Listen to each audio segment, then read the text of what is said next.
I was reading some news about mammogram linked with positive breast cancer. Is there any risk in getting mammogram done?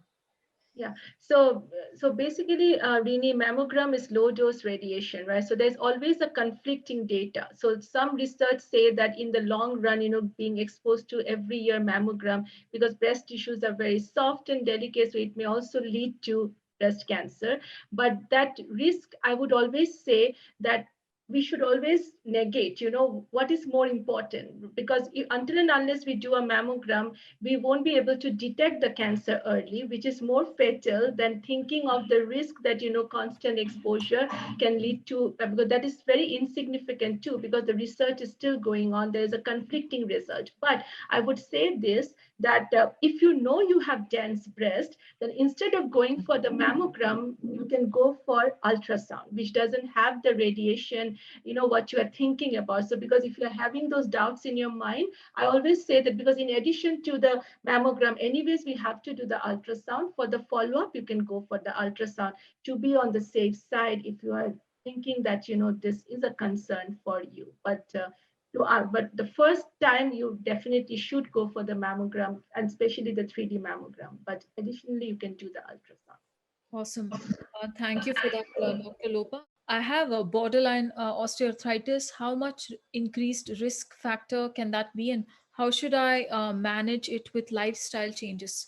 Yeah. This may be. So Okay, go ahead. this is a very good question, Rini. So basically, as I said, my work on rheumatoid arthritis and breast cancer, we found a correlation. But in that correlation, what we found was that because of arthritis, the breast cancer did not develop. But when we have arthritis and the breast cancer has, so we did it both ways, the experiments. So when we have breast cancer, at that point, if you already have chronic arthritis, then it is like, it helps with the progression of cancer faster. So how do you curtail this arthritis, osteoarthritis also? You have to, like, probably that's where Dr. Padma said, the lifestyle, getting into the anti-inflammatory diet. I have an article written on anti-inflammatory diet, and I can send it to the CWC forum to be shared with you, or you can directly reach out to me. Everything is also posted on our website.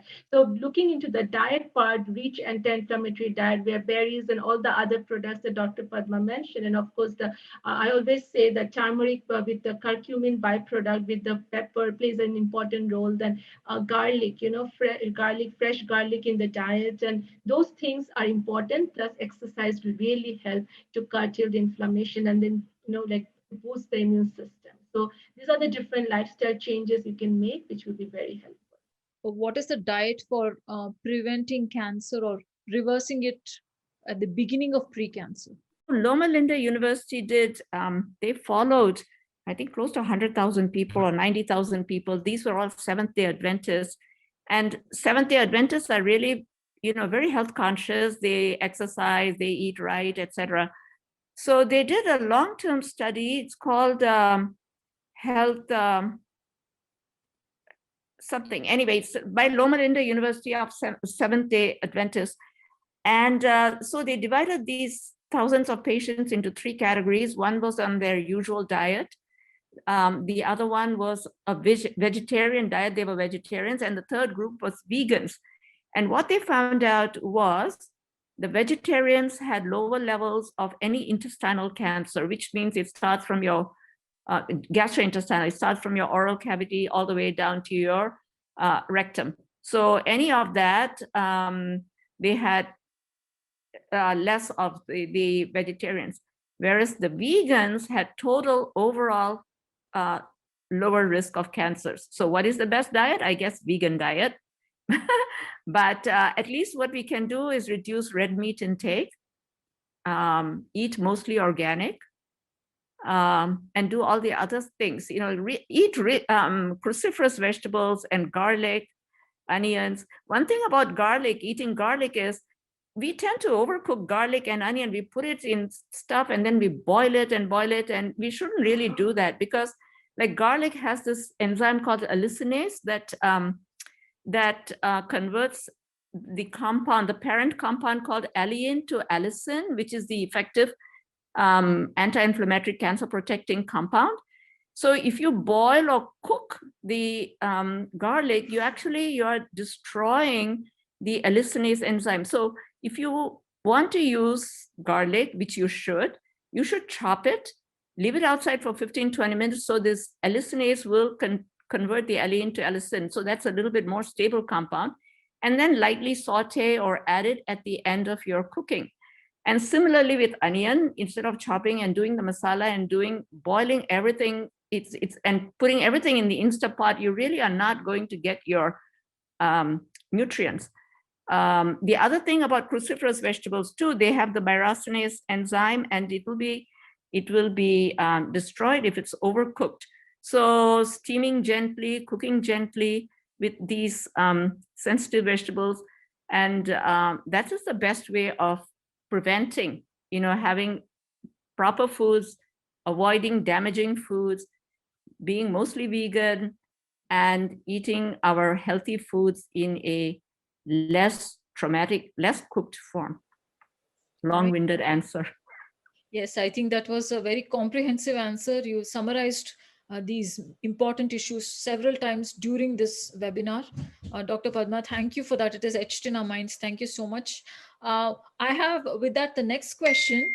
What do you think about the liquid biopsy early detection test? This question is from Mohan Uttarwar.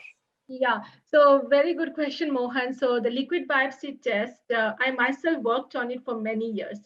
We tried to develop a novel antibody in the lab. So I would say that like we have many, like CD153 and all of that.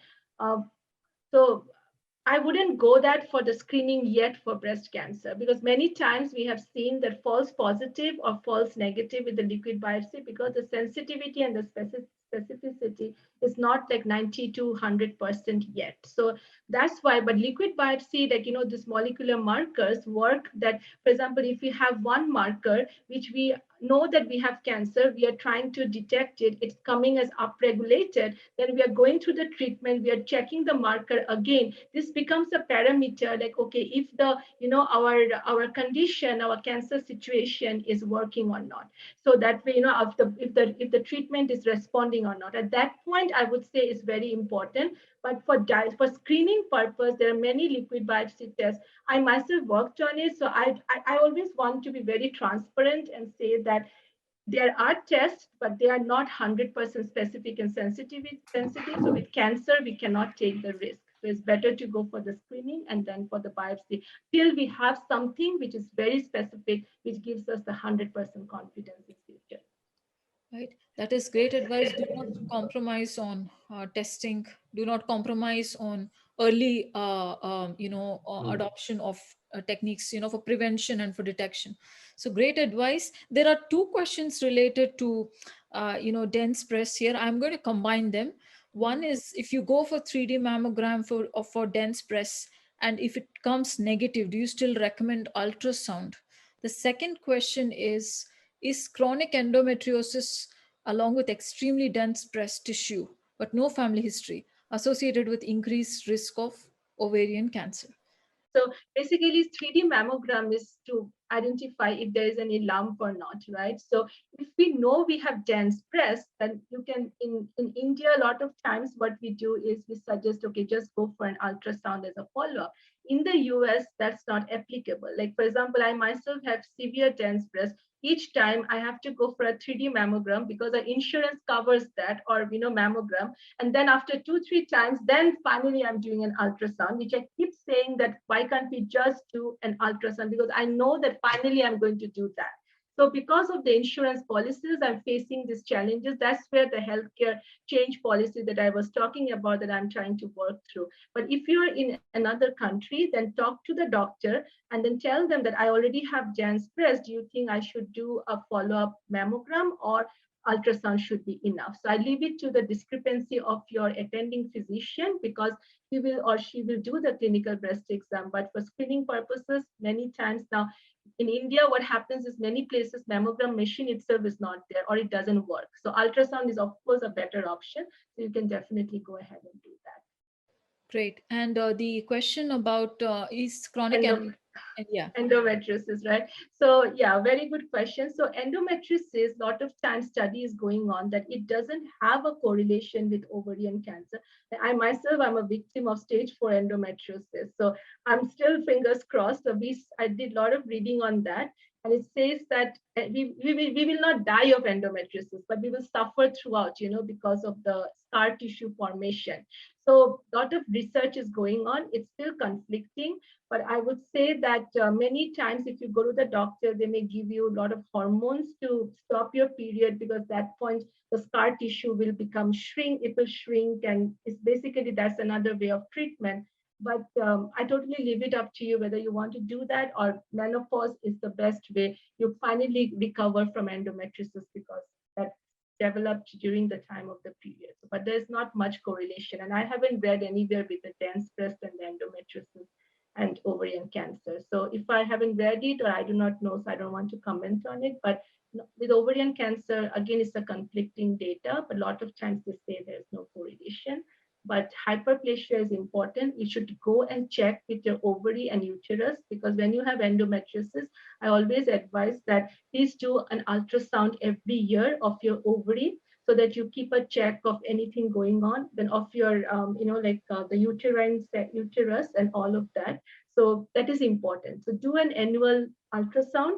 That will be helpful for us to identify if any abnormality is going on or not. We have one last question from Purnima Jain. She asks, my two elder sisters already have been treated for breast cancer. So what is it that I have to take care of for Yes. myself? No. See, Purnima, it's very important that you do the BRCA testing. That would be like the first thing. Where are you located? Are you in the US or in India? So if you're both the places, we have this genetic testing. So if your both sisters have been affected with breast cancer, I would definitely request you to do the BRCA testing. But also there are other high penetrance genes that I mentioned, and also the moderate penetrance genes. So we shouldn't be just doing the BRCA mutation test, but the other panel.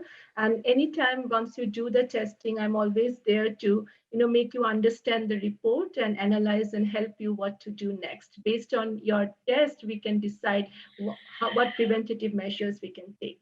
So Bhakti has a follow up here. If the BRCA test is negative for my sister, do I need to get it done? Oh, so it's negative. But then did you test for other genes that I mentioned besides the BRCA? No, Um, she says no.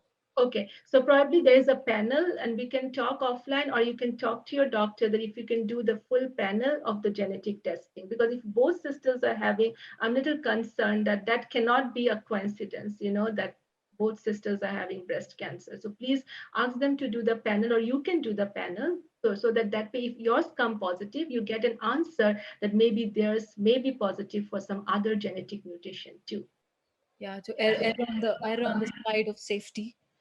It's always good to err on the side of safety. So great, she thanks you.